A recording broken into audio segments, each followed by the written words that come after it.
Bihar state common paper PYQ।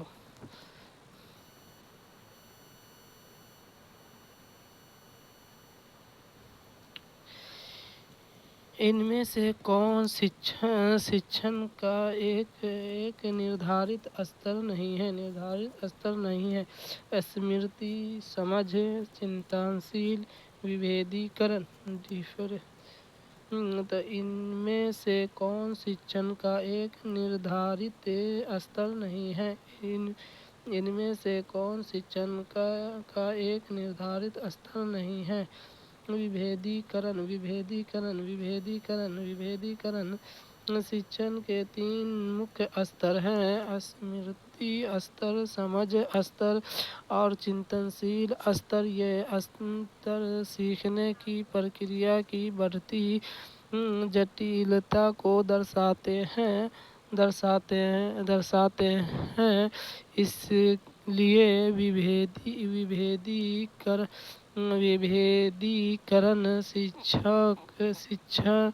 शिक्षण का एक निर्धारित स्तर नहीं है, बल्कि यह शिक्षण की एक राजनीतिक या अवधारणा जिसमें छात्रों को अलग अलग सीखने की ज़रूरतों, रुचियों व क्षमताओं के अनुकूल शिक्षित किया जाता है। स्मृति स्तर पर शिक्षण आधारित है।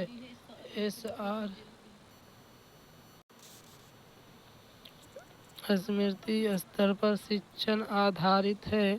SR सिद्धांत, क्षेत्र सिद्धांत, गेस्टाल्ट सिद्धांत, संज्ञानात्मक क्षेत्र सिद्धांत। स्मृति स्तर पर शिक्षण आधारित है। SR सिद्धांत, SR थ्योरी।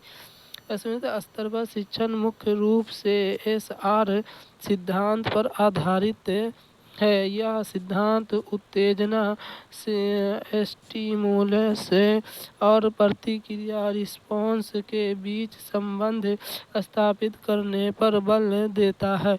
इस स्तर पर छात्रों को तथ्यों, सूचनाओं और नियमों को रटकर याद कराया जाता है, जिससे वह उत्तेजना मिलने पर सही प्रतिक्रिया दे सके। यह शिक्षण का सबसे प्रारंभिक और निम्न स्तर है।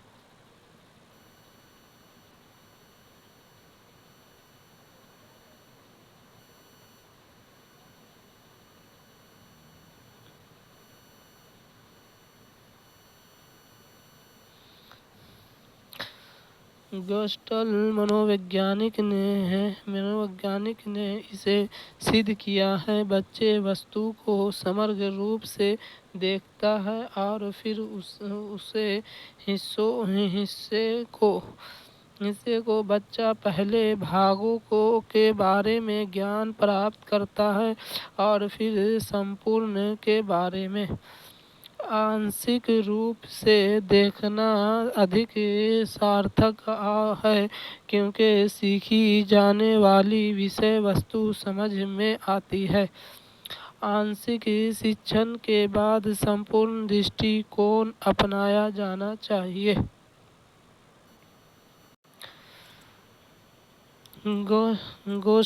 गेस्टाल्ट मनोवैज्ञानिकों ने इसे सिद्ध किया है। गेस्टाल्ट मनोवैज्ञानिकों ने इसे सिद्ध किया है। बच्चे वस्तु को समग्र रूप से देखता है और फिर उसके हिस्से को बच्चे वस्तु को समग्र रूप से देखता है और फिर उसके हिस्से को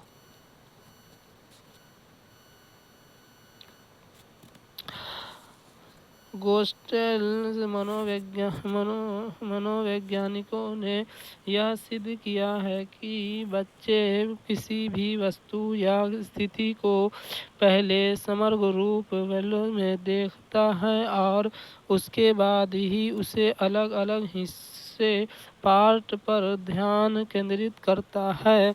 उनका सिद्धांत संपूर्ण अंशों को योग से अधिक है होता है। The world is greater than the sum of its part पर आधारित है। वे मानते हैं कि मानव मस्तिष्क चीज़ों को टुकड़ों में नहीं बल्कि एक अर्थपूर्ण और संगठित इकाई के रूप में समझने की प्रवृत्ति रखता है।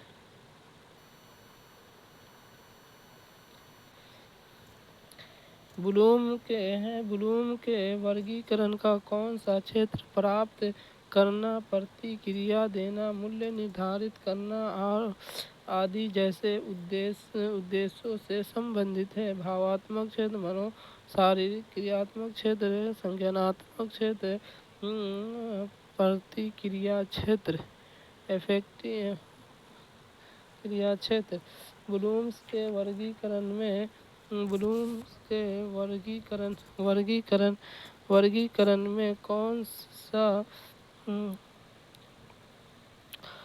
कौन सा क्षेत्र प्राप्त करना,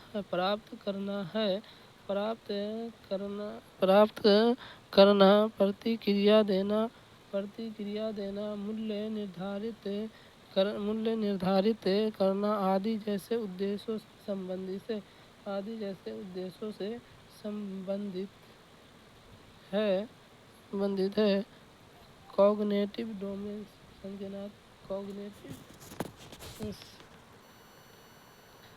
अफेक्टिव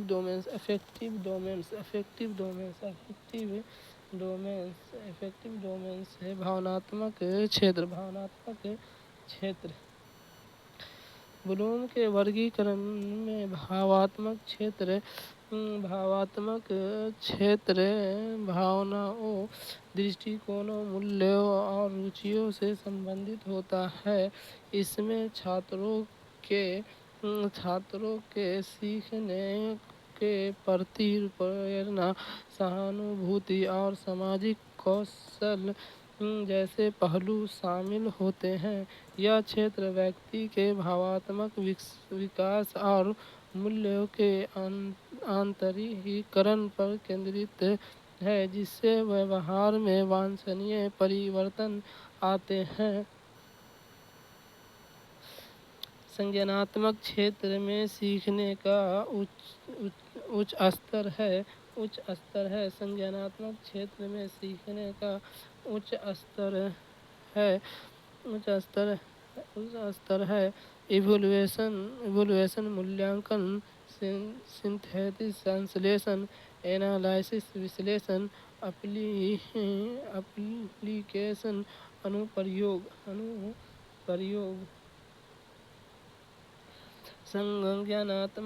संज्ञानात्मक क्षेत्र में सीखने का उच्चतम स्तर है मूल्यांकन, इवोल्यूशन। संज्ञानात्मक क्षेत्र में सीखने का उच्च स्तर मूल्यांकन, इवोल्यूशन है। ब्लूम के वर्गीकरण के संशोधित संस्करण में मूल्यांकन शीर्ष पर है, क्योंकि इसमें जानकारी का संश्लेषण और आलोचनात्मक रूप से न्याय करना शामिल है। यह केवल तथ्य को जानने से कहीं अधिक है। यह निर्णय लेने और मूल्य निर्धारण करने की क्षमता को दर्शाता है। हाल ही में किस राज्य ने अपने स्कूलों में एडुसेट तकनीक स्थापित किया है? पंजाब, उत्तर प्रदेश, हरियाणा, हिमाचल प्रदेश। हाल ही में किस राज्य ने अपने स्कूलों में एडुसेट तकनीक स्थापित किया है? हरियाणा।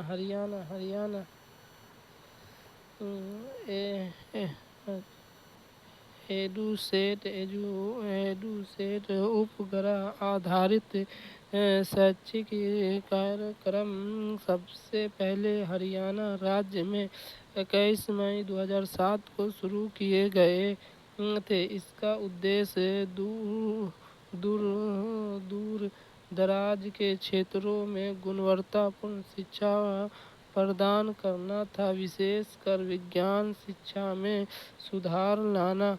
हरियाणा सरकार ने इस पहल में महत्वपूर्ण निवेश किया।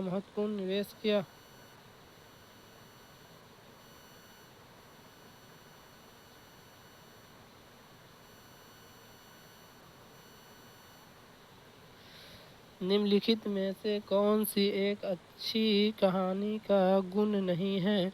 निम्नलिखित में से कौन सी एक अच्छी कहानी का गुण नहीं है? एक कहानी में अच्छी नैतिकता होनी चाहिए, जहाँ अच्छे व्यवहार को पुरस्कृत किया जाता है और बुरे काम को दंडित किया जाता है। जिस कहानी में कई किरदार हों वह बहुत रोमांच पैदा करती हो। कहानियाँ बच्चे को वर्तमान परिदृश्य से जुड़ी होनी चाहिए। कहानी समाप्त करने के बाद छात्र को कुछ संबंधित प्रश्न अवश्य पूछे जाने चाहिए।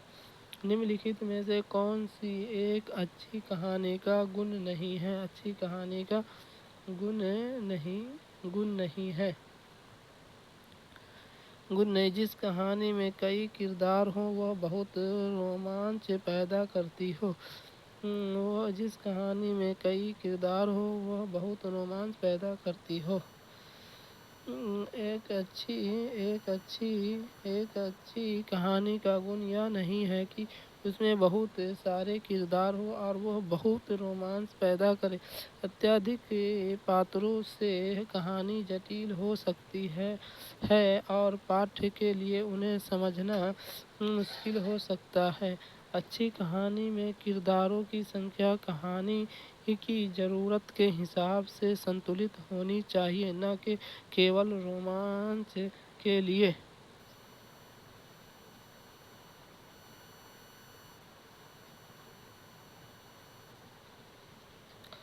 कक्षा में पोषण विषय को अधिक प्रभावी ढंग से प्रस्तुत करने के लिए एक शिक्षक को यह करना चाहिए। मानव दंतावली डेंचर का मॉडल दिखाना, छात्रों से अपने टिफिन बॉक्स खोलने के लिए कहना और फिर शिक्षक को व्याख्यान करने पर खास सामग्री देखें। पोषक तत्वों से भरपूर विभिन्न खाद्य पदार्थों के उदाहरण दीजिए। ब्लैक बोर्ड पर पाचन तंत्र का चित्र बनाएं। कक्षा में पोषण विषय को अधिक प्रभावी ढंग से प्रस्तुत करने के लिए एक शिक्षक को यह करना चाहिए।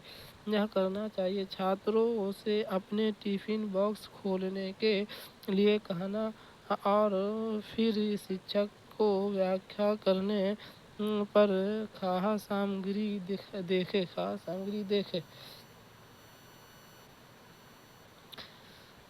कक्षा में पोषक विषय को प्रभावी ढंग से प्रस्तुत करने के लिए शिक्षक को चाहिए कि वह छात्रों को अपने टिफिन बॉक्स खोलने के लिए कहे। शिक्षक का सामग्री का अवलोकन करने के बाद उसके पोषक तत्वों और उनके दैनिक जीवन से जोड़कर विषय को अधिक रुचिकर और व्यावहारिक बनाती है, जिससे उन्हें पोषण के बारे में आसानी से समझ में आ जाए।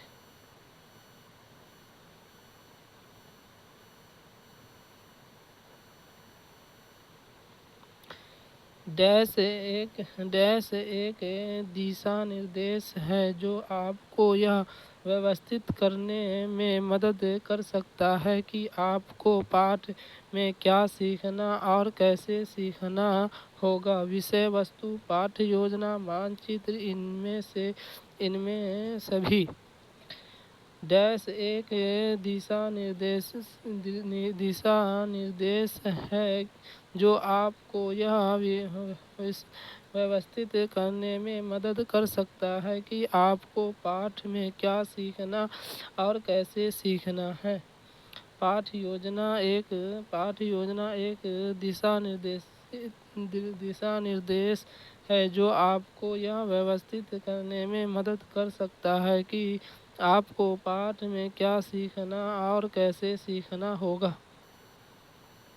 पाठ योजना एक दिशा निर्देश है जो आपको अपनी कक्षा में सीखने की प्रक्रिया को व्यवस्थित करने में मदद करती है। यह बताती है कि क्या सिखाया जाना है और कैसे सिखाना है। यह शिक्षक को प्रभावी ढंग से पढ़ाने में सहायक है। विरहित पाठ योजना में पाठों की अवधि है।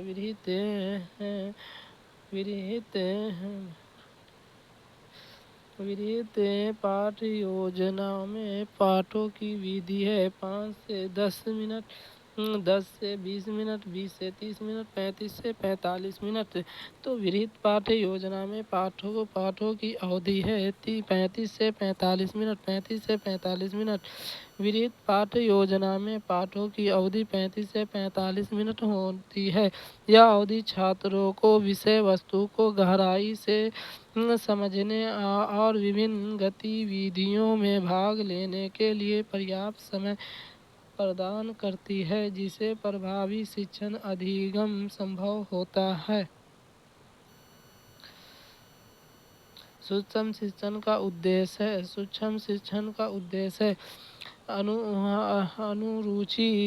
अनुरूचि स्थितियाँ बनाने के लिए, शैक्षिक संस्था को मजबूत करने के लिए, छात्र के व्यवहार में परिवर्तन करने के लिए, शिक्षक के व्यवहार में परिवर्तन करने के लिए। सूक्ष्म शिक्षण का उद्देश्य है शिक्षक के व्यवहार में परिवर्तन करने के लिए। सूक्ष्म शिक्षण का मुख्य उद्देश्य शिक्षक के व्यवहार को परिवर्तित करना है। यह शिक्षकों को अपनी शिक्षण कौशल में सुधार करने और प्रभावी शिक्षण तकनीकों को विकसित करने में मदद करता है, जिससे वह कक्षा में बेहतर प्रदर्शन कर सके।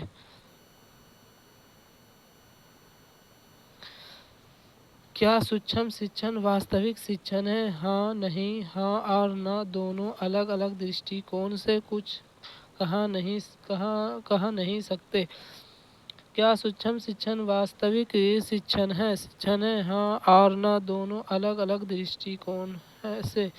सूक्ष्म शिक्षण वास्तविक शिक्षण है या नहीं, यह अलग अलग दृष्टिकोणों से हाँ और न दोनों हैं। हाँ, यह वास्तविक शिक्षण की परिस्थितियों को अनुकरित करता है, लेकिन इसका मुख्य उद्देश्य कौशल अभ्यास और सुधार है, न कि पूर्ण पाठ्यचर्या का समापन। इसलिए यह वास्तविक शिक्षण का एक नियंत्रित रूप है।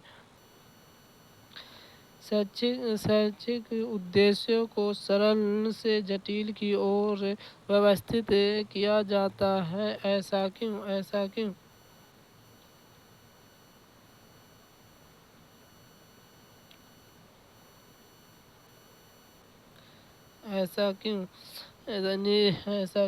प्रत्येक स्तर पर निर्माण पिछले स्तर से कौशल से अधिग्रहण पर किया गया उद्देश्य व्यापक और मूल्य युक्त कथन है।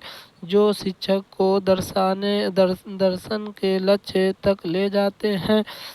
सभी स्तरों पर वर्गीकरण और उपयोग करने के लिए भाव योजना के साथ शुरुआत करने के लिए यह दिशा निर्देश है जिन्हें शिक्षकों और शिक्षार्थियों द्वारा पढ़ाया और सिखाया जाना चाहिए। छात्र सीखने का मूल्यांकन करते हैं। शिक्षक उद्देश्य को सरल से जटिल की ओर व्यवस्थित किया जाता है। ऐसा क्यों? तो प्रत्येक स्तर पर निर्माण पिछले स्तर से कौशल से अधिग्रहण पर किया गया है। शैक्षिक उद्देश्य को सरल और जटिल की ओर इसलिए व्यवस्थित किया जाता है कि क्योंकि प्रत्येक स्तर का निर्माण पिछले स्तर से कौशल के अधिग्रहण पर किया गया है। यह क्रमिक विकास सुनिश्चित करता है जिससे छात्रों को पहले सीखे गए ज्ञान पर आधारित नई और अधिक जटिल अवधारणाएं समझने में आसानी होती है।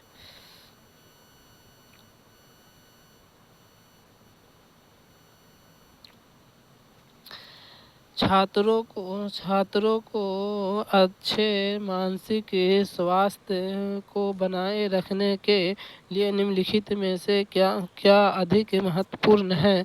पाठ्यचर्या गतिविधि के लिए प्रावधान, अभिव्यक्ति की स्वतंत्रता, रुचियों में विविधता,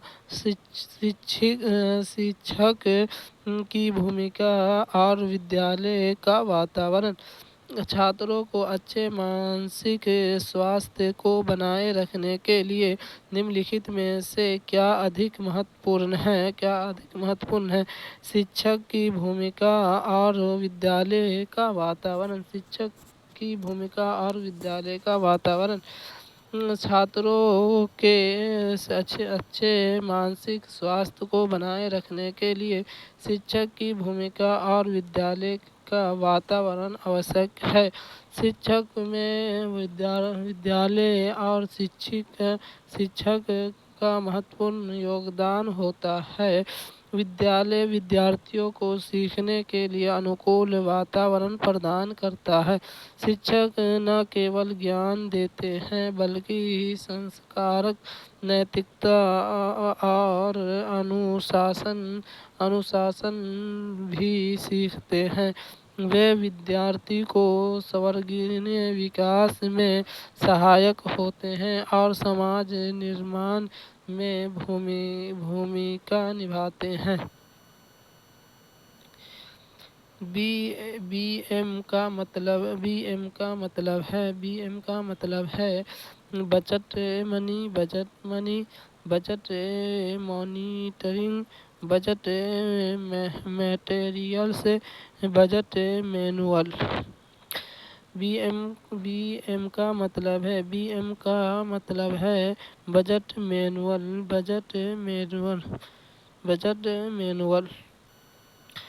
बीएम का अर्थ है बजट मैनुअल। यह एक दस्तावेज है जिसमें किसी संगठन को वित्तीय संचालन, आय, व्यय और धन के प्रबंधन के लिए विस्तृत नियम और प्रक्रियाएं शामिल होती हैं। यह बजट की योजना बनाने, लागू करने और निगरानी करने में मार्गदर्शन प्रदान करता है।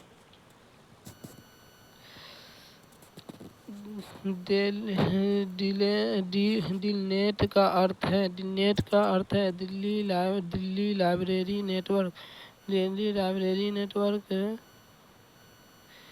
Developing library network, distance library network, digital library network.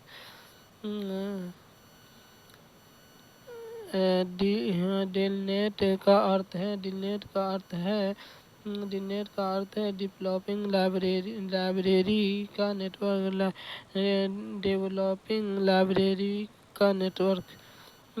DNET का अर्थ है developing library network. Developing library network या पुस्तकालय को एक साथ जोड़ने और संस्थानों को साझा करने के लिए एक नेटवर्क है।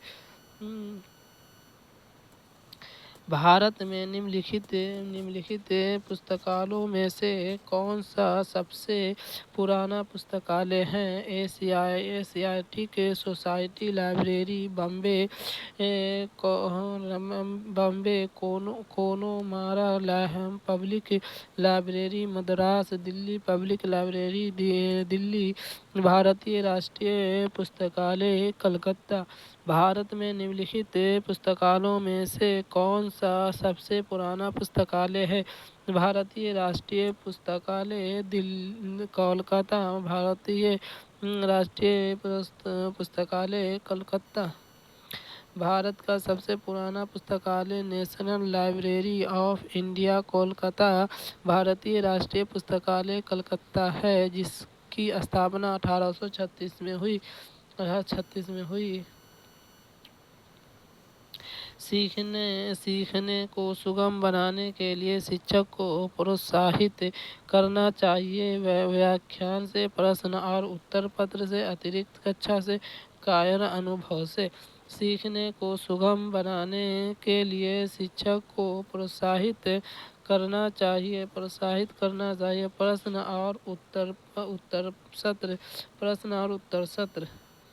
सीखने को सुगम बनाने के लिए शिक्षक को प्रश्न और उत्तर सत्र क्वेश्चन एंड आंसर सेशन को प्रोत्साहित करना चाहिए। यह छात्र को अपनी शंकाएं दूर करने और अवधारणाओं को बेहतर ढंग से समझने में मदद करता है, जिससे सीखना अधिक इंटरैक्टिव और प्रभावी बनता है।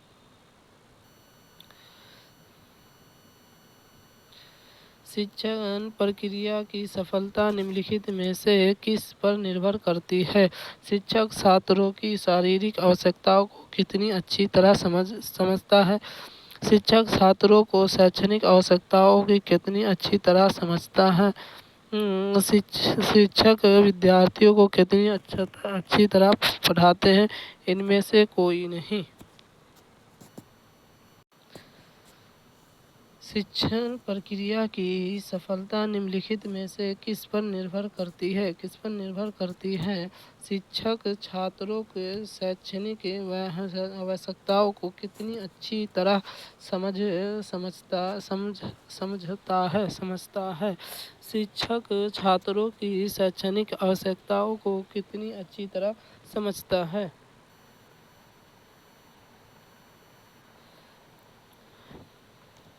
शिक्षण प्रक्रिया की सफलता इस बात पर निर्भर करती है कि शिक्षक छात्रों की शैक्षणिक आवश्यकताओं को कितनी अच्छी तरह समझता है। जब एक शिक्षक छात्रों की शैक्षणिक आवश्यकताओं को समझता है तो वह प्रभावी ढंग से पढ़ा सकता है और छात्रों को बेहतर सीखने में मदद कर सकता है। निम्नलिखित में से किसके द्वारा शिक्षण की खोज पद्धति की व्याख्या की जाती है? पाठ को रटकर, ऑडियो वीडियो, स्वतंत्र अध्ययन परियोजना। इनमें से कोई नहीं। निम्नलिखित में से किसके द्वारा शिक्षण की खोज पद्धति की व्याख्या की जाती है? स्वतंत्र अध्ययन परियोजना। शिक्षण की खोज पद्धति व्याख्या स्वतंत्र अध्ययन परियोजना द्वारा की जाती है। इस पद्धति में छात्र स्वयं अन्वेषण और खोज करके सीखते हैं, जिससे उनकी आलोचनात्मक सोच और समस्या समाधान कौशल विकसित होते हैं। आपूर्ति प्राप्त प्रकार के प्रश्न को इस रूप में जाना जाता है। स्मृति प्रकार पहचान प्रकार दोनों स्मृति और पहचान प्रकार इनमें से कोई नहीं। आपूर्ति प्रकार के प्रश्न को इस रूप में जाना जाता है। दोनों स्मृति और पहचान प्रकार।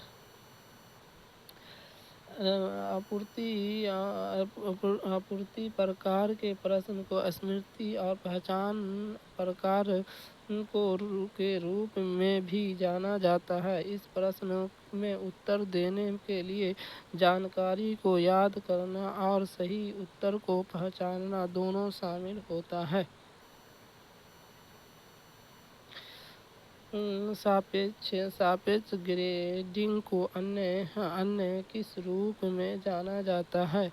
मानदंड संदर्भित ग्रेडिंग, मानक संदर्भित मानदंड, मानकीकृत ग्रेडिंग इनमें से कोई नहीं। सापेक्ष ग्रेडिंग को अन्य किस रूप में जाना जाता है? मानव संदर्भित मानदंड, मानव संदर्भित मानदंड। सापेक्ष ग्रेडिंग को मानक संदर्भित मानदंड के रूप में जाना जाता है। इसमें छात्रों के प्रदर्शन का मूल्यांकन समूह के अन्य छात्रों के सापेक्ष किया जाता है। जनसंख्या की विशेषताओं का अनुमान लगाने के लिए जनसंख्या से इकाइयों के चयन की प्रक्रिया को क्या कहा जाता है? विश्लेषण, अनुमान, अनुसंधान, नमूनाकरण। जनसंख्या की विशेषता का अनुमान लगाने के लिए जनसंख्या से इकाइयों का चयन की प्रक्रिया को क्या कहा जाता है? नमूनाकरण सैंपलिंग। जनसंख्या की विशेषताओं का अनुमान लगाने के लिए जनसंख्या से इकाइयों के चयन की प्रक्रिया का नमूनाकरण कहा जाता है। यह अनुसंधान में एक महत्वपूर्ण विधि है जहाँ पूरी आबादी का अध्ययन करने के बजाय एक छोटे प्रतिनिधि का अध्ययन किया जाता है।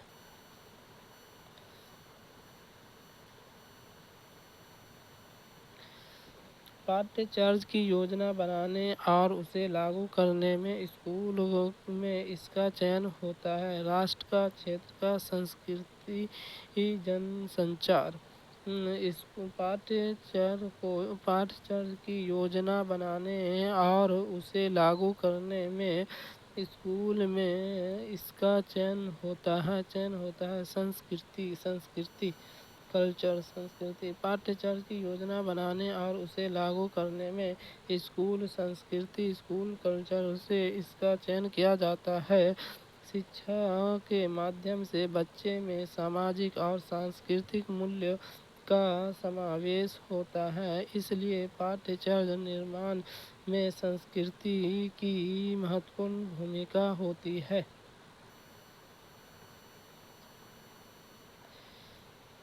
दो क्रमागत कक्षाओं में समान स्तर की अवधारणाओं की पुनरावृत्ति में किस गुणवत्ता का अभाव होता है? क्षैतिज संगठन, ऊर्ध्वाधर संगठन, प्रगति संगठन, लचीलापन। दो क्रमागत कक्षाओं में समान स्तर की अवधारणाओं को पुनरावृत्ति में किस गुण का अभाव होता है?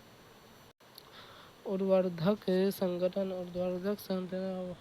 Vertical organisation. दो क्रमागत कक्षाओं में समान स्तर की अवधारणाओं को पुनरावृत्ति में ऊर्ध्वाधर संगठन वर्टिकल ऑर्गेनाइजेशन का अभाव होता है। ऊर्ध्वाधर संगठन का अर्थ है कि अवधारणाओं को कक्षा दर कक्षा गहराई और जटिलता में क्रमिक रूप से आगे बढ़ाना, न कि उसकी पुनरावृत्ति करना। शिक्षण में निम्नलिखित में से क्या शिक्षक के लिए एक चुनौती है? एक, प्रश्न पत्र तैयार करना, छात्रों का मूल्यांकन करना, अनुशासन बनाए रखना, शिक्षण अधिगम को आनंददायक बनाना। शिक्षण में निम्नलिखित में से क्या शिक्षक के लिए एक चुनौती है? शिक्षण अधिगम को आनंददायक बनाना। शिक्षण अधिगम को आनंददायक बनाना।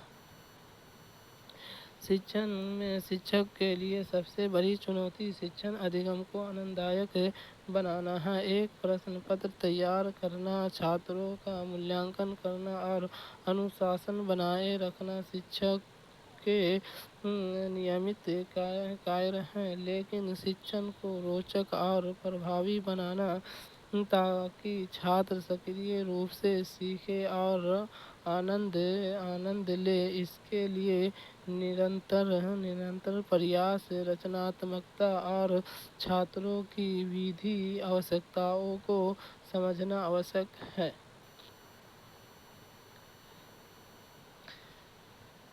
शिक्षार्थी केंद्रित शिक्षा डैश की ओर ले जाती है। समग्र विकास, विकसित गति, रुचि की हानि, इनमें से कोई नहीं। शिक्षार्थी केंद्रित शिक्षक डैश की ओर ले जाती है।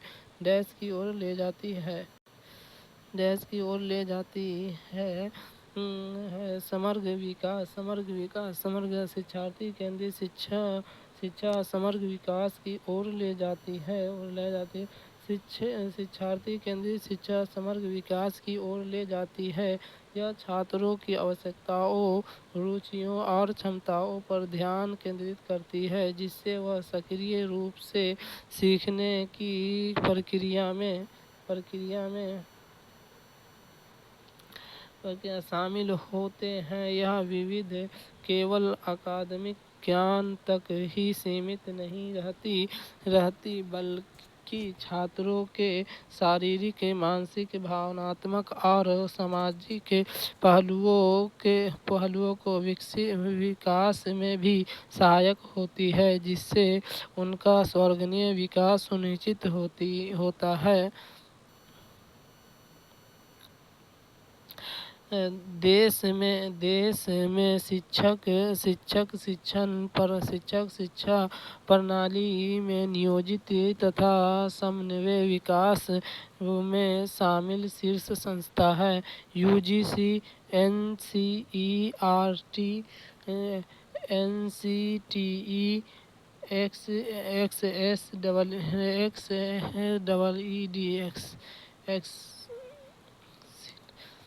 देश के शिक्षक शिक्षा प्रणाली में नियोजित तथा समन्वित विकास में शामिल शीर्ष संस्था है।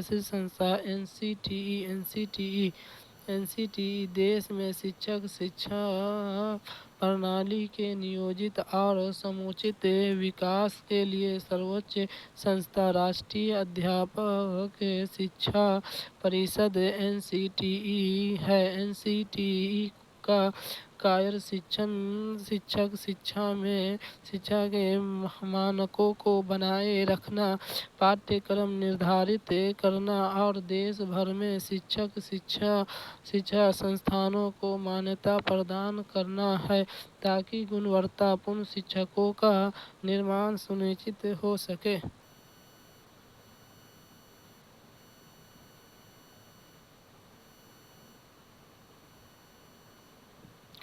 एक शिक्षक अपने शिक्षण में ऑडियो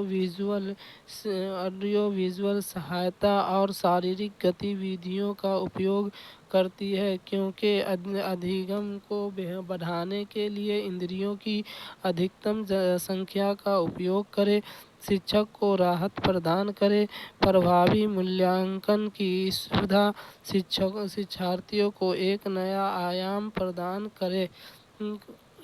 एक शिक्षक अपने शिक्षण में ऑडियो विजुअल सहायता और शारीरिक गतिविधियों का उपयोग करती है, क्योंकि शिक्षार्थियों को एक नया आयाम प्रदान करे।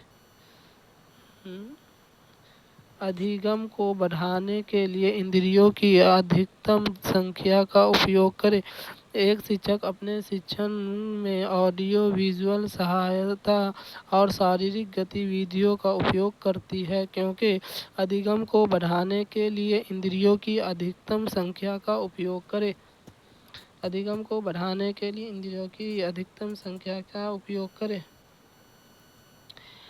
एक शिक्षक अपने शिक्षण में ऑडियो विजुअल सहायता और शारीरिक गतिविधियों का उपयोग इसलिए करता है क्योंकि इससे सीखने की प्रक्रिया में अधिकतम इंद्रियों का उपयोग होता है।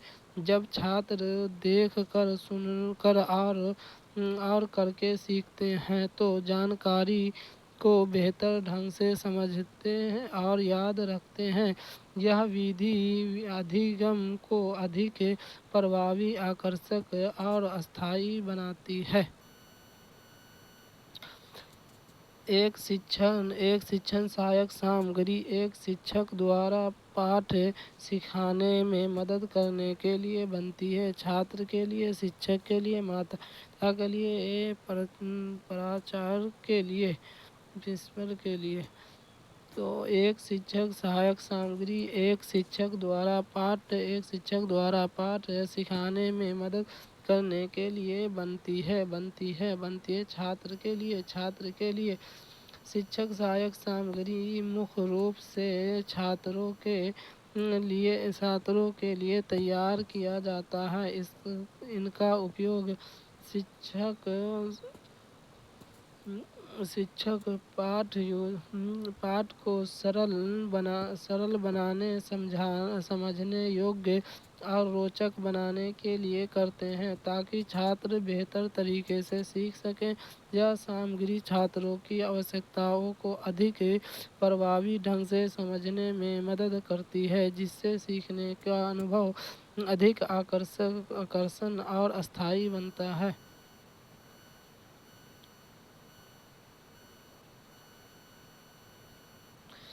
प्रथम विश्व युद्ध में गांधी जी ने अंग्रेजों के प्रति कैसा रवैया अपनाया? असहयोग का तटस्थता का प्रतीक्षा करो और देखो का। प्रथम विश्व युद्ध में गांधी जी ने अंग्रेजों के प्रति कैसा रवैया अपनाया? सहयोग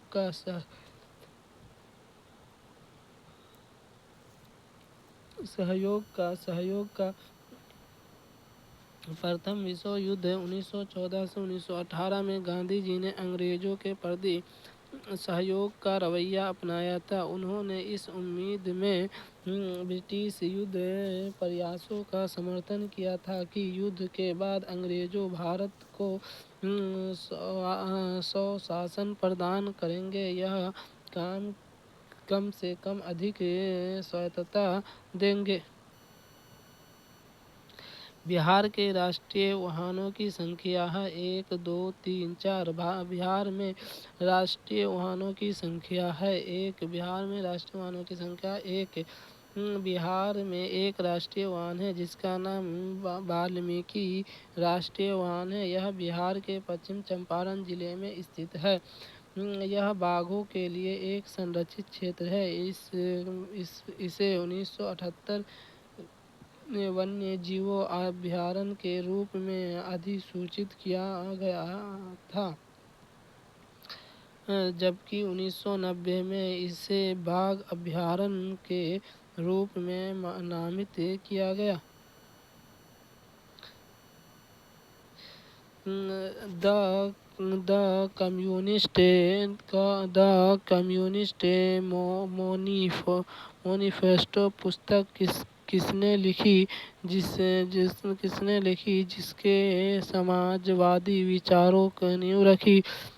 कार्ल मार्क्स और फ्रेडरिक एंगल्स, व्लादिमीर लेनिन, जेफ्रो स्टालिन, लिलियो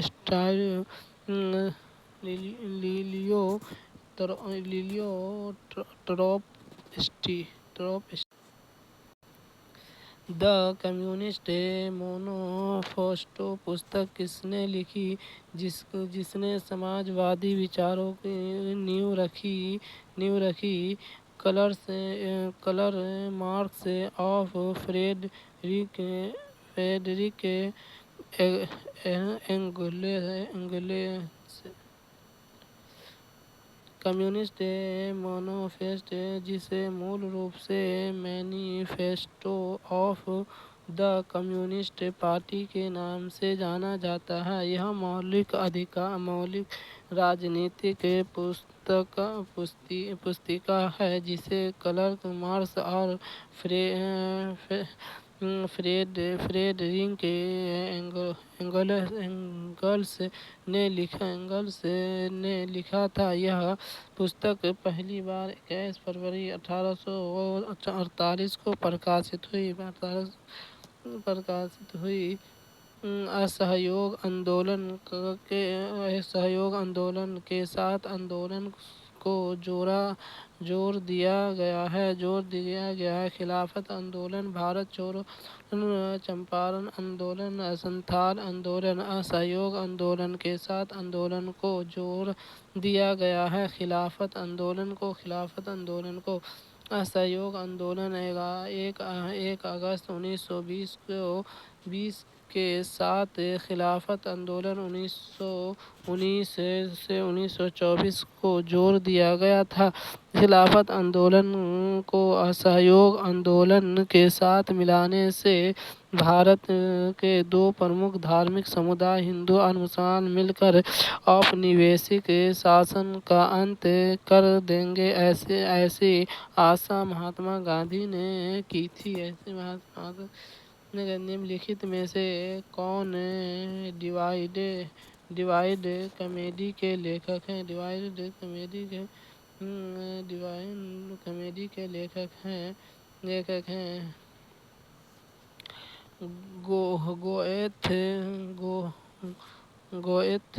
गोएथे, मिल्टन, दंते,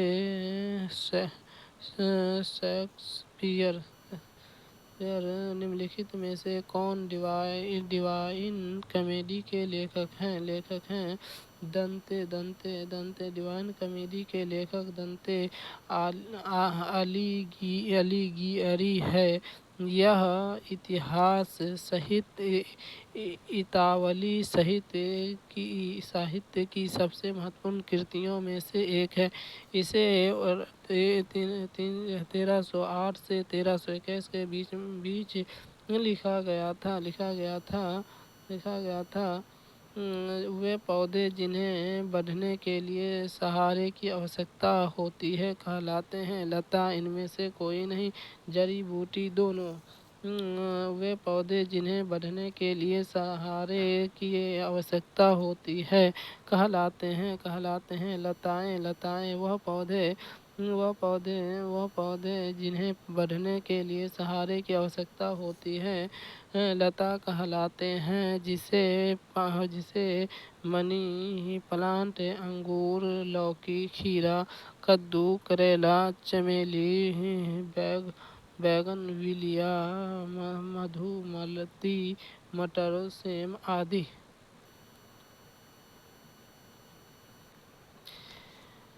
चींटियां अपनी भावना को के कारण एक पंक्ति में चलती है। झलक, गंध, स्वाद, श्रवण, चींटियाँ अपनी भावना के कारण एक पंक्ति में चलती हैं। गंध गंध गंध। जब एक चींटी को भोजन का स्रोत मिल जाता है तो वह वापस अपने बिल की ओर जाते हुए रास्ते में एक खास रसायन छोड़ती है जिसे फेरोमोन कहते हैं। दूसरी चींटियां इस फेरोमोन की गंध को सूंघकर उसी रास्ते पर चलती हैं, जिससे एक सीधी पंक्ति बन जाती है। पाचन तंत्र की मांसपेशियां थैली को क्या कहते हैं? यकृत, आंत, पेट, भोजनली। पाचन तंत्र की मांसपेशीय थैली को क्या कहते हैं? पेट। पाचन तंत्र की मांसपेशीय थैली को पेट कहते हैं। यह जे आकार का एक अंग है जो भोजन नली, ग्रास नली और छोटी आंत के बीच स्थित होता है। पेट में भोजन को अस्थायी रूप से संग्रहित किया जाता है, फिर इसे गैस्ट्रिक जूस, पाचन एंजाइम और हाइड्रोक्लोरिक एसिड के साथ मिलाया जाता है ताकि भोजन का यांत्रिक और रासायनिक पाचन हो सके।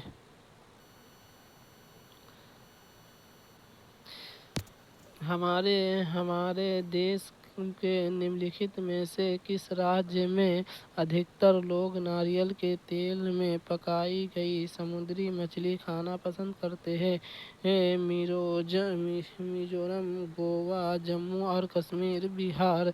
हमारे देश के निम्नलिखित में से किस राज्य में अधिकतर लोग नारियल के तेल में पकाई गई समुद्री मछली खाना पसंद करते हैं? गोवा।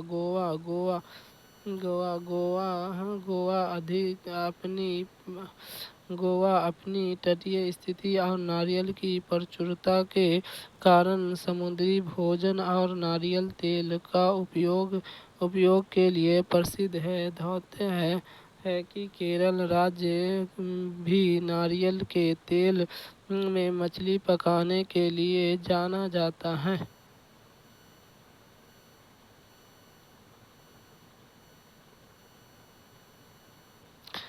यह प्रोटीन का अच्छा स्रोत नहीं है। नींबू पानी, अंडा, चिकन, मछली। यह प्रोटीन का अच्छा स्रोत नहीं है। नींबू पानी प्रोटीन का अच्छा स्रोत नहीं है, जबकि अंडा, चिकन और मछली प्रोटीन की उत्कृष्ट स्रोत हैं। प्रोटीन के मांसाहारी स्रोत चिकन, ब्रेड, मछली, अंडे और मांस हैं। प्रोटीन के शाकाहारी स्रोत सोयाबीन, दालें, पनीर, दूध, मेवा और बीज और क्विनोआ है। आधा लीटर का मतलब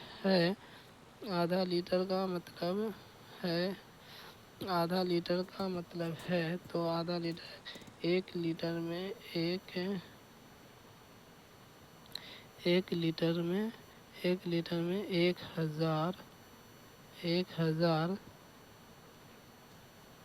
मिलीलीटर होता है। तो आधा लीटर में तो 1/2 लीटर में क्या होगा? तो 1000/2 इससे 500 यानी 500 मिलीलीटर होगा। 500 मिलीलीटर होगा। बी आंसर होगा। 500 मिलीलीटर होगा। किस ठोस के शीर्ष की संख्या सबसे अधिक है? किस ठोस की संख्या सबसे अधिक है? किस ठोस के शीर्ष की संख्या सबसे अधिक है? घनाकार आंसर हो जाएगा। बी घनाकार। घनाकार प्रश्न, घनाकार के शीर्ष की संख्या 8 है, पिरामिड की संख्या 5 है, सिलेंडर के शीर्ष की संख्या 0 है, शंकु के शीर्ष की संख्या 1 है। उपयुक्त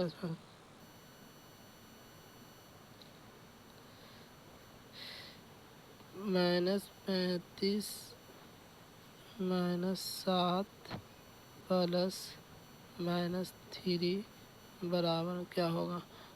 तो इसको हम लोग पहले 35 और 7 42 -42 प्लस माइनस मोड 3, तो इसको 42 -42 प्लस 3 बराबर -39।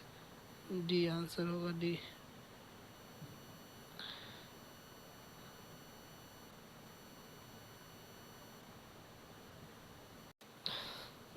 दो से सभी गुणज कहलाते हैं। सभी गुणज कहलाते हैं दो से अपर्दक विषम संख्या, सम संख्या, पूर्ण।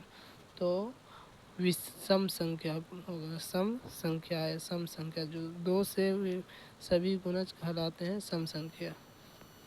दो संख्या से विभाजित दो गुणज होते हैं, सम संख्या होती है।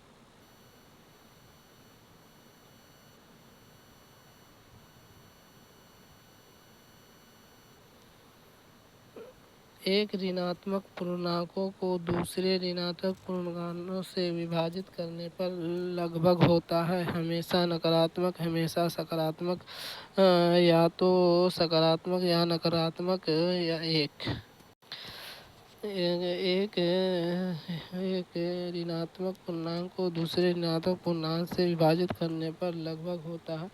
हमेशा सकारात्मक, हमेशा सकारात्मक, सकारात्मक। जब ये है सकारात्मक।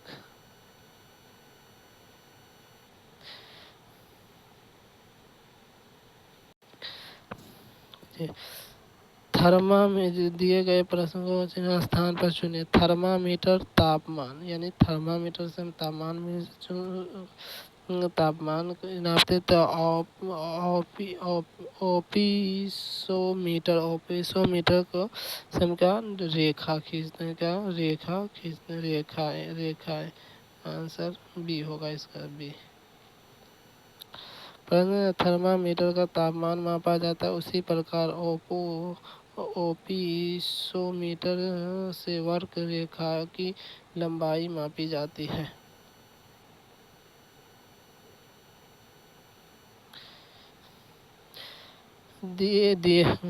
यदि किसी कूट भाषा में कुत्ता को शेर कहा जाए, शेर को चीता कहा जाए, चीता को भालू कहा जाए, भालू को हाथी कहा जाए, हाथी को बंदर कहा जाए, तथा हाथी को बंदर कहा जाए, तथा बंदर को बाघ कहा जाए, तो सूंड वाले जानवर का क्या कहेंगे? शेर, भालू, चीता, बंदर। तो इसमें कहा जाता है क्या है, कुत्ते को शेर कहा जाता है, यानी कुत्ता को शेर कहा जाता है, शेर को चीता कहा जाता है, चीता को भालू कहा जाता है, भालू को हाथी कहा जाता है, हाथी को बंदर कहा जाता है। तो सूंड वाला जानवर कौन हो गया? बंदर। बी आंसर होगा, बी। कुत्ता शेर है, शेर चीता है, चीता भालू है, भालू हाथी, हाथी बंदर है, बंदर बाघ है। उपयोग में हाथी बंदर। यदि किसी भाषा में पटाना को राम इज गुड लिखा जाता है, को मानी इज गुड लिखा, कूट भाषा में मोहन का अर्थ क्या होगा? मोहन का अर्थ क्या होगा? तो इसमें देखा जाए तो इसका PATAN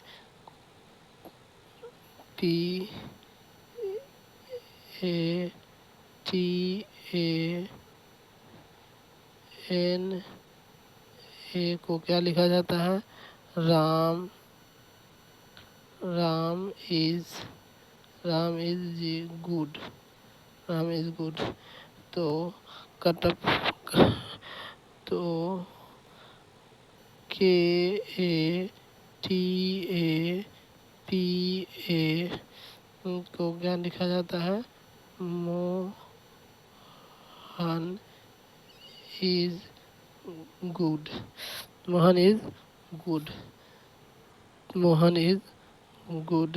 तो मोहन इज गुड लिखा जाता है, तो उसी कोट में मोहन का अर्थ क्या होगा? तो मोहन का अर्थ क्या होगा? तो यहाँ देखा जाए पेट, पेट इज और इसको डिनोट करेगा या गुड को, तो आर गुड को PAP है यानी गुड को डिनोट करेगा, तो राम को PNT डिनोट करता है। KA मोहन का डिनोट कौन करेगा? KA करता है, KA करेगा।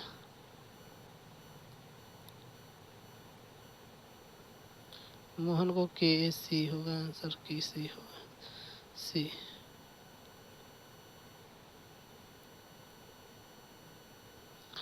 पुरुष लिपित चपरासी को संबंध को कौन सी आकृति प्रदर्शित करता है? पुरुष लिपिक चपरासी को संबंधित कौन सा प्रदर्शित करता है? तो पुरुष चपरासी लिपिस। तो पुरुष मानो को जानो, ये पुरुष है, पुरुष ही चपरासी रहेगा कुछ ना कुछ, फिर लिपिक भी इसी में आ जाएगा। इधर C आंसर होगा इसका, C।